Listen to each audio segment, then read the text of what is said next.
T'imagines une société dans laquelle les gènes déterminent ta capacité à faire telle ou telle chose? Arrête un peu. Tu t'es cru dans Bienvenue à Gattaca ou bien? Bah ouais. Complotiste. On verra bien.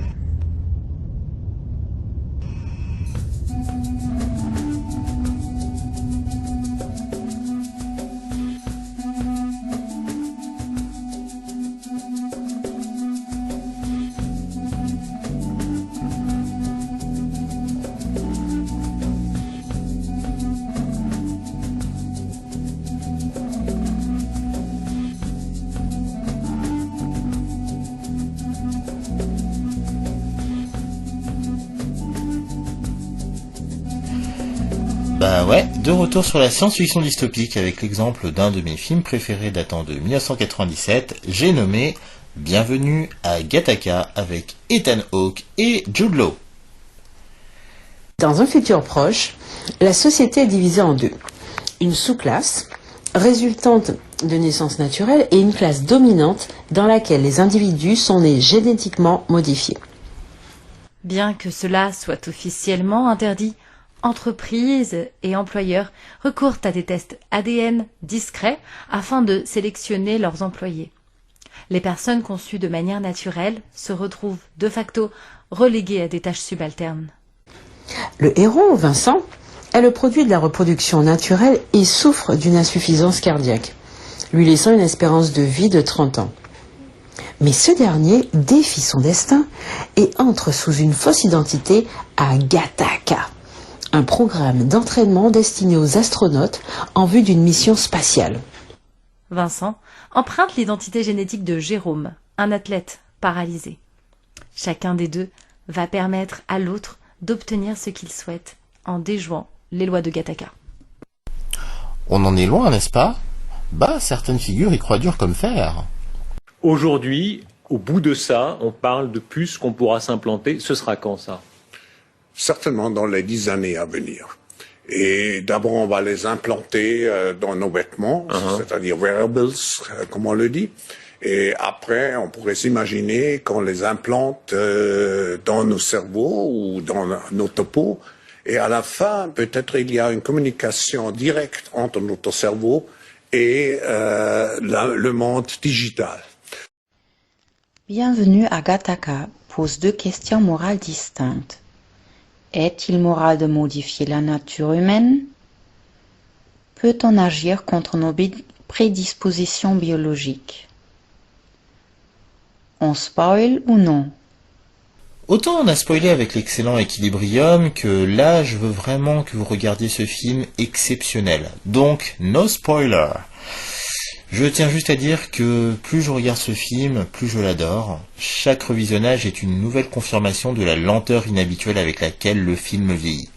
Dans ce film, pas de grosse technologie montrée, pas de décor surréaliste, le but étant surtout de nous faire réfléchir à la dérive de certains qui veulent conduire notre monde dans cette galère.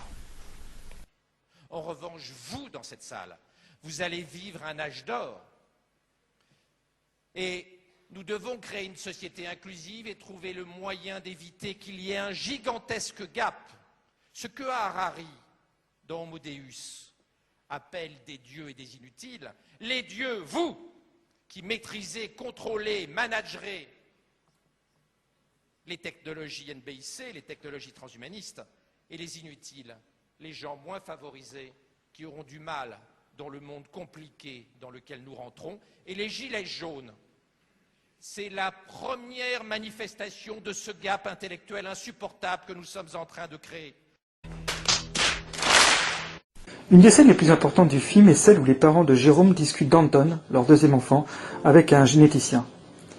J'ai pris la liberté de supprimer toutes les conditions potentiellement préjudiciables, la calvitie, la myopie, l'alcoolisme, la propension à la violence et l'obésité. Nous nous demandions justement si nous devions laisser certaines choses au hasard. Vous voulez donner à votre enfant le meilleur départ possible, n'est-ce pas? Croyez-moi, nous avons assez d'imperfections comme cela. Votre enfant n'a pas besoin de terres supplémentaires. Pour 5 000 $ de plus, nous pouvons ajouter le don musical ou les mathématiques. Sur la question de l'eugénisme, c'est le philosophe allemand Jürgen Habermas. Mais tu continues encore avec tes Jürgen et tes points de Godwin? L'épisode sur Equilibrium ne t'a pas suffi? Je disais donc que Jürgen Habermas, dans L'avenir de la nature humaine, a formulé la principale critique à toute modification génétique de la naissance. Choisir la naissance, c'est retirer à l'homme sa capacité à s'autodéterminer, c'est lui retirer sa liberté, bref, son humanité. Le dialogue justement entre le directeur de Gattaca et l'enquêteur reflète ce point de vue. Nous devons nous assurer que les individus respectent leur potentiel et pas les dépasser. Nul ne dépasse son potentiel. Et s'il le fait, cela signifie que nous avons fait une erreur. Le directeur Joseph représente le déterminisme. Il ne peut admettre la dimension de hasard, la part inaccessible de liberté. Parlons du concert auquel assistent Vincent et Irène, où on découvre que le pianiste n'a pas 10, mais 12 doigts. Ce qui lui permet de jouer une version enrichie de l'impromptu numéro 3 de Schubert. Bien qu'étant d'une grande beauté, ce passage se solde par un constat d'injustice par le protagoniste. En effet, pourquoi l'anormalité propulse certains au sommet lorsqu'elle le prive, lui, de la réalisation de ses rêves ? C'est le signe qu'on intègre vite des instincts qui font la société dépeinte dans le film. On suppose instantanément que les parents du pianiste auraient choisi que leur enfant naisse ainsi dans l'optique d'en faire un prodige. #destin programmé. La société dans le centre spatial Gattaca offre un aperçu, est une utopie de l'excellence que ses aspects arbitraires transforment en véritable cauchemar. Il suffit d'avoir un seul prélèvement bénin du corps d'un individu pour pouvoir obtenir en un rien de temps, dans un centre de test, la séquence de son ADN et savoir ainsi s'il est viable ou non viable. Là encore, le dialogue frappe. Je viens de l'embrasser, il y a 5 minutes. Dit une femme à l'employé du centre qui prélève un peu de son rouge à lèvres, pour la renseigner sur le patrimoine génétique d'un homme qui lui plairait a priori, mais qui doit être viable pour qu'elle puisse...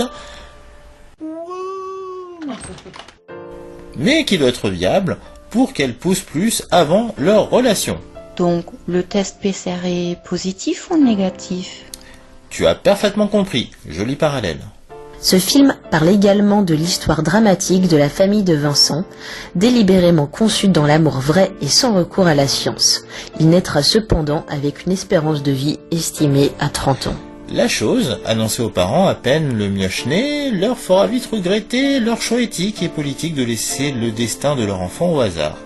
Le prénom qu'ils avaient toujours rêvé de lui donner, Anton, sera finalement réservé au fils cadet, un viable, plus grand, plus fort, plus prometteur que son aîné, forcément. Le plus triste sera de constater qu'Anton, le fils exemplaire qui est devenu inspecteur de police et qui doit traquer son propre frère, ne réagira qu'en se sentant défié. Mais pour comprendre cela, nous vous invitons sérieusement à regarder ce film. Le message du film est que les individus peuvent s'élever au-dessus de leurs prédispositions génétiques, qu'elles soient physiques ou psychologiques. La science ne percera jamais complètement le mystère de l'esprit humain, capable quant à lui de déjouer ses mécanismes à elle. Ou encore qu'il n'existe pas de gène pour l'esprit humain, comme le dit l'affiche américaine du film. Ultime réfutation de l'approche déterministe, la révélation de la culpabilité du directeur Joseph achève de montrer l'inanité de cette théorie, lui dont le profil génétique ne montrait aucune violence. Même programmé, l'homme n'échappe jamais à sa liberté. Il est condamné à être libre, comme l'affirme Sartre. C'est bien notre capacité à penser notre inscription dans ce vaste univers, notre capacité à penser tout court qui fonde notre humanité. Donc, à vous de jouer.